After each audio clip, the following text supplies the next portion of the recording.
ಇನ್ನು ಕೇಂದ್ರ ಬಜೆಟಲ್ಲಿ ಆರೋಗ್ಯ ವಲಯಕ್ಕೆ ಸಿಕ್ಕಿದ್ದಾದರೂ ಏನು? 12 ಕ್ಯಾನ್ಸರ್ ಔಷಧಿಗಳಿಗೆ ತೆರಿಗೆ ವಿನಾಯಿತಿ, 7 ಅಪರೂಪದ ಕಾಯಿಲೆಗಳ ಔಷಧಗಳ ದರವನ್ನು ಕೇಂದ್ರ ಇಳಿಸಿದೆ. ಖಾಸಗಿ ಸಹಯೋಗದೊಂದಿಗೆ 5 ಮೆಡಿಕಲ್ ಹಬ್ಗಳ ಒಂದು ನಿರ್ಮಾಣ ಮಾಡ್ತೇವೆ ಅಂತ ಹೇಳಿದ್ದಾರೆ. ಉತ್ತರ ಭಾರತದಲ್ಲಿ 2 ನಿಮಾನ್ಸ್ ಆಸ್ಪತ್ರೆಗಳ ಒಂದು ನಿರ್ಮಾಣ ಆಗುತ್ತೆ. ಆಯುರ್ವೇದ ಆಯುಷ್ ಫಾರ್ಮಸಿ ಉನ್ನತೀಕರಣ ಆಗುತ್ತೆ. ಗುಜರಾತ್ನ ಜಾಮ್ನಗರದಲ್ಲಿ WHO ಕೇಂದ್ರ ನಿರ್ಮಾಣ ಆಗುತ್ತೆ.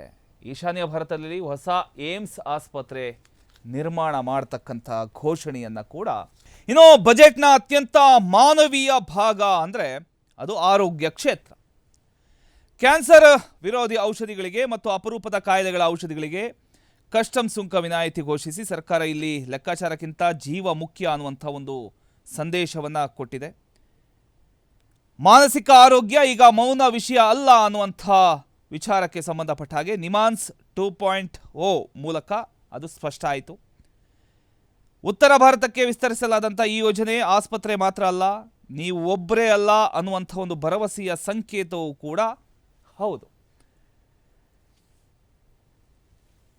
ಒಟ್ಟಿನಲ್ಲಿ ಈಗ 12 ಕ್ಯಾನ್ಸರ್ ಔಷಧಿಗಳಿಗೆ ತೆರಿಗೆ ವಿನಾಯಿತಿ ನೀಡಲಾಗಿದೆ. 7 ಅಪರೂಪದ ಕಾಯಿಲೆಗಳ ಔಷಧಗಳ ದರವನ್ನು ಕೇಂದ್ರ ಸರ್ಕಾರ ಇಳಿಸಿದೆ.